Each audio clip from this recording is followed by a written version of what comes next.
Excuse me. मला काय म्हणला का?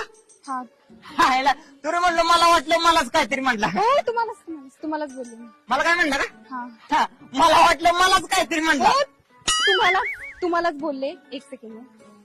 मला काय म्हणला का? हा, काय म्हणला? भाऊदाजींचं घर कुठे आहे? भाऊदाजीच. हो. भाऊदाजी म्हणजे माझा साक्षर भाव. तुम्ही कोण आहे त्याचं? मी मेहुणी. हा, भाऊदाजीची मेहुणी म्हणजे माझी मेहुण. म्हणजे नातं लागतं ना मेहुणीचं. तुम्हाला भाऊदाजी घरी जायचे का? हो. नाही की इकडे मग. मी घेते बॅग. नाही असं कसं? नाही मी घेते ना. भाऊदाजीनं जर बघितलं तर माझ्या तोंडावर थुतो थुकन म्हणून. नाही असू दे मी नाही रे म्हणून मेहुणीच्या कोशाला बोकांडी बॅग दिली होती, तुला घ्यायला काय घालते त्याकडे तुम्ही. त्याचं काय असतं का? भाऊदाजी म्हणजे देव माणूस आहे गावातला. हा नाही चोके चला. नाही हिडा काय गावातले बेकार कुत्रे ते अंगावर धावून येते नाही, का? नाही. कोणी तुम्ही माझ्या गळ्यात पडता? काही नाही चला तुम्ही. या तरी. असू दे चला. नको का? एकदा घ्या. नाही असू दे. तिथपर्यंत असतं. चला ना तुम्ही. म्हणजे तुम्ही भाऊदाजीची मेहुणी.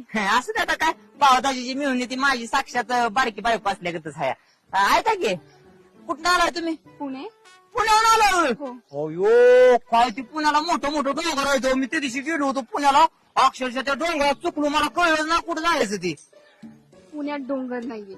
नाही का?